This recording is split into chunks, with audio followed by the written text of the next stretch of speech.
Hello everyone, a very warm welcome to Dronacharya IAS and let us start with today's newspaper based current affair questions. सबसे पहला question deal करता है RTI act के साथ. News में क्यों है that a student from Chennai has asked कि कितनी बार ऐसा हुआ है that former president Ramnath Kovind has assented to some bills, has assented to certain bills और नॉट.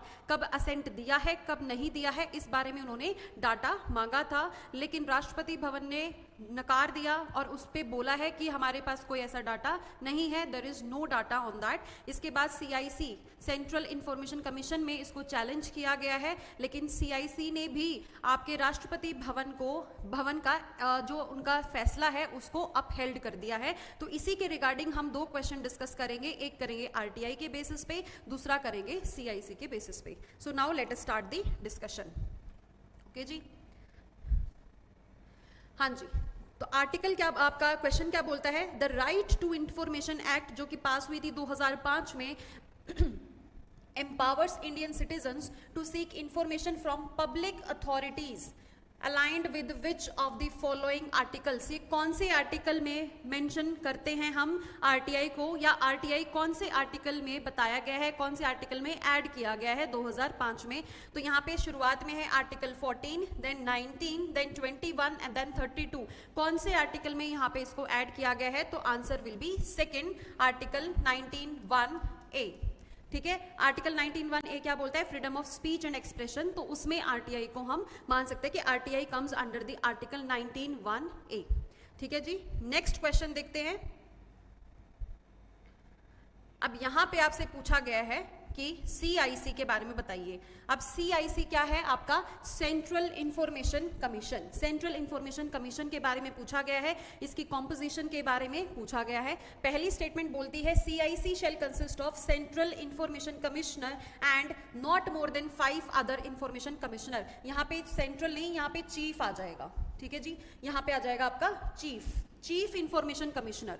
यहां पे बोल रहा है स्टेटमेंट कि इसके कॉम्पोजिशन की अगर हम बात करें तो एक आपका चीफ इंफॉर्मेशन कमिश्नर रहेगा, बाकी 5 से ज्यादा इंफॉर्मेशन कमिश्नर नहीं हो सकते. देखिए ये स्टेटमेंट गलत है. ये इनिशियली जब बनाई गई थी बॉडी तब यही स्टेटमेंट हम मान सकते थे सही, लेकिन इसको अब अमेंड कर दिया गया है एंड नाउ 2019 में अमेंड किया. अब यहां पे क्या आ जाएगा? 10. Not more than 10 members can be information commissioner. 10 से ज्यादा नहीं हो सकते. अब आप बोलोगे 10 से कम हो सकते हैं? जी बिल्कुल, 10 से कम हो सकते हैं, 6 भी हो सकते हैं, 7 भी हो सकते हैं, राइट. लेकिन यहाँ पे क्या है? नॉट मोर देन 5 की जगह not more than 10 information commissioner आ जाएगा. अब आपने कमेंट सेक्शन में बताना है कि ये कॉन्स्टिट्यूशनल बॉडी है, नॉन कॉन्स्टिट्यूशनल है, या रेगुलेटरी है, या ऑटोनोमस है, या स्टैट्यूटरी है, right. You have to comment down. Now next statement says selection committee for the appointment of the members shall consist of prime minister, leader of opposition Lok Sabha में and union cabinet minister. अब जो भी यहाँ पे members appoint किए जाएंगे, commissioners appoint किए जाएंगे, उसको अपॉइंट करने के लिए भी एक सिलेक्शन कमेटी बनाई जाती है कि वो मिलके बैठ के चूज करेंगे कि किन लोगों को वहां पे इंफॉर्मेशन कमीशन में बिठाना है, राइट. उसको अपॉइंट करना है. अपॉइंट कौन करेगा? प्रेसिडेंट करेगा, लेकिन किसके रिकमेंडेशन पे? सिलेक्शन कमेटी की रिकमेंडेशन पे अपॉइंट करेगा. अब इस सिलेक्शन कमेटी के मेंबर्स कौन कौन है ये आपसे पूछा गया है. तो यहां पे बोल रहे हैं कि prime minister, then leader of opposition in Lok Sabha, leader of opposition party के जो लीडर रहेंगे लोकसभा में, एंड यूनियन कैबिनेट मिनिस्टर. क्या यही आपके फॉर्म करेंगे selection committee? Then this statement is correct. तो there will be only 2 statement. Answer the correct statement. तो only second statement is correct, right. Moving on to the next question. This is about Jal Jeevan mission. तो जल Jeevan mission के case में इसका 2 component है, rural और urban दोनों है. इनिशियली सिर्फ रूरल चलाया गया था, 2021-22 के बजट में अर्बन को भी इंट्रोड्यूस किया गया है, राइट. तो ये आपके हर घर में टैप वाटर प्रोवाइड करने के लिए एक मिशन चलाया गया था. तो राजस्थान में इसमें एक ब्राइबरी का केस सामने आया है, उसी के रिगार्डिंग ये न्यूज है. तो हम जल जीवन मिशन को डिस्कस कर लेते हैं. सबसे पहला स्टेटमेंट है जल जीवन मिशन रूरल. यहाँ पे रूरल क्यों मेंशन किया गया है? क्योंकि अब अर्बन भी आ चुका है, right. This was launched on 15 अगस्त 2019. चलो डेट आपको ना भी याद रहे, but year you have to remember and this is correct. Second is the goal of Jal Jeevan mission is to provide functional household tap connection to every rural household by 2024. दो parts में divide कर दिया. क्या हर घर को जल देना है या 2024 तक देना है या 2030 तक देना है? तो ये स्टेटमेंट भी आपकी सही है.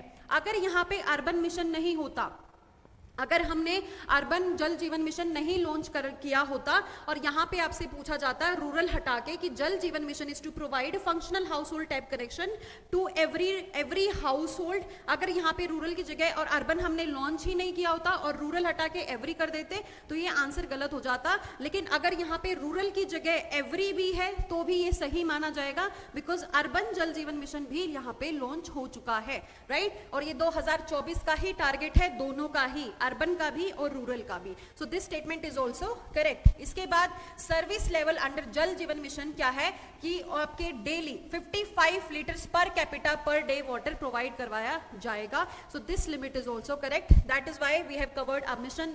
इसी तरीके से हमने एक स्कीम और मिशन भी डिस्कस कर लिया है. So all the 3 statements are correct, 3 only, right. These all are correct. Moving on to the next question.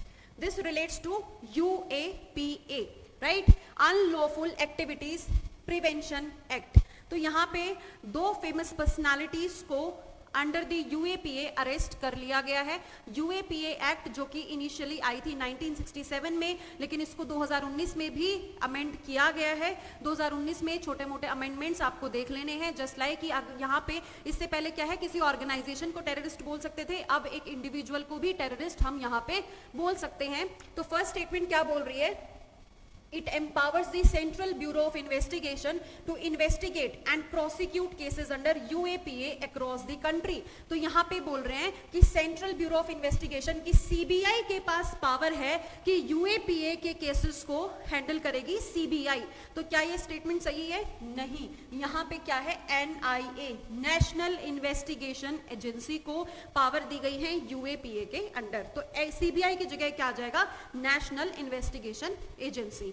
इसके बाद देखते हैं सेकंड स्टेटमेंट क्या बोलती है. It allows for the detention of suspects without charge और ट्रायल. कोई चार्ज और ट्रायल के बिना भी 90 डेज तक क्या उनको डिटेन कर सकते हैं? यहाँ पे ये गलत है. यहाँ आ जाएगा मैक्सिमम 180 डेज तक भी उनको डिटेन करके रख सकते हैं. And for the denial of bail deny भी कर सकते हैं unless the court is satisfied that they are not guilty. तो यहाँ पे तो यहाँ पे 180 डेज तक मैक्सिमम रख सकते हैं. इसके बाद है it does not specifically define a terror act और एन अनलॉफुल एक्ट. तो यहाँ पे बोला गया है कि एक्ट में, लेकिन ये डिफाइन नहीं करा गया है कि अनलॉफुल एक्ट क्या है या टेरर एक्ट क्या है. This is wrong. This statement is also wrong. कैसे कि यहाँ पे इसी एक्ट में डिफाइन किया गया है और कहीं नहीं डिफाइन है. यहाँ पे पर्टिकुलरली बताया गया है कि आपकी टेरर एक्ट की डेफिनेशन क्या है और अनलॉफुल एक्ट की डेफिनेशन क्या है. तो अगर कोई पूछे तो UAPA 1967 एक्ट अमेंडमेंट एक्ट 2019 की यहाँ पे आपको डिफाइन करके देती है what is terrorist act and what is आपका अनलॉफुल एक्ट. तो आपने बोलना है yes the act defines these two words, right? तो how many above statements are correct? एक भी सही नहीं है, right? This is also incorrect, this is also incorrect, so answer will be none. So that's all for today's discussion, and all the very best for the aspirants who are going to appear in tomorrow's exam. All the best from Dronacharya team. Good luck. Thank you and have a nice day.